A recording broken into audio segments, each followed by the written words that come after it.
Welcome to Hoko Palizzo's Poetry Moment.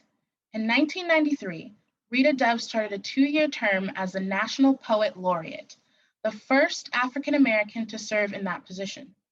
During her tenure at the Library of Congress, a helicopter lifted the bronze statue of Lady Freedom from her perch on top of the U.S. Capitol building.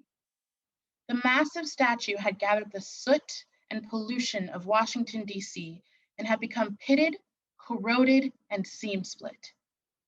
Dove said, "For a long time, she stood in the parking lot of the Capitol building as she was being cleaned and looked very much like a homeless person. After visiting the statue, Dove wrote a poem called Lady Freedom Among Us."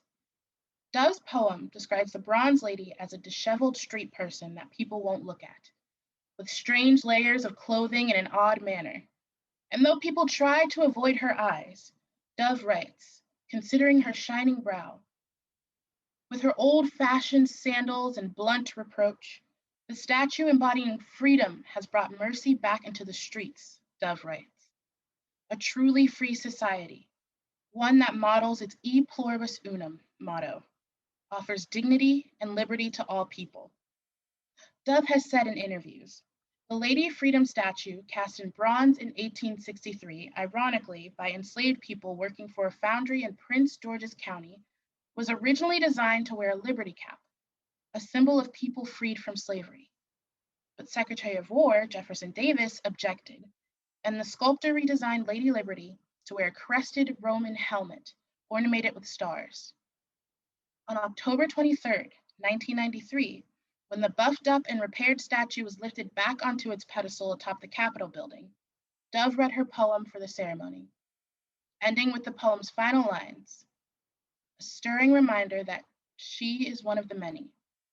She is each of us. Lady Freedom among us.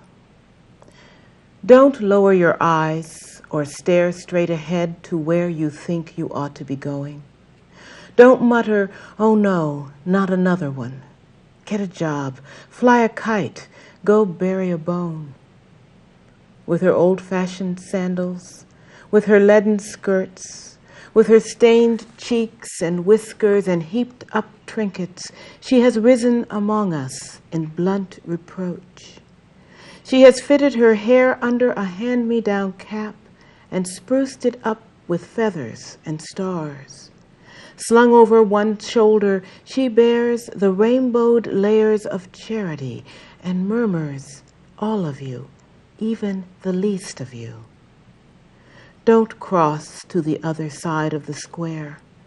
Don't think another item to fit on a tourist's agenda.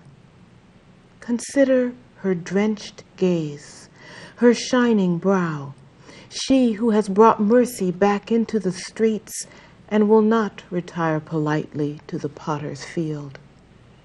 Having assumed the thick skin of this town, its gritted exhaust, its sun-scorch and blear, she rests in her weathered plumage, big-boned, resolute.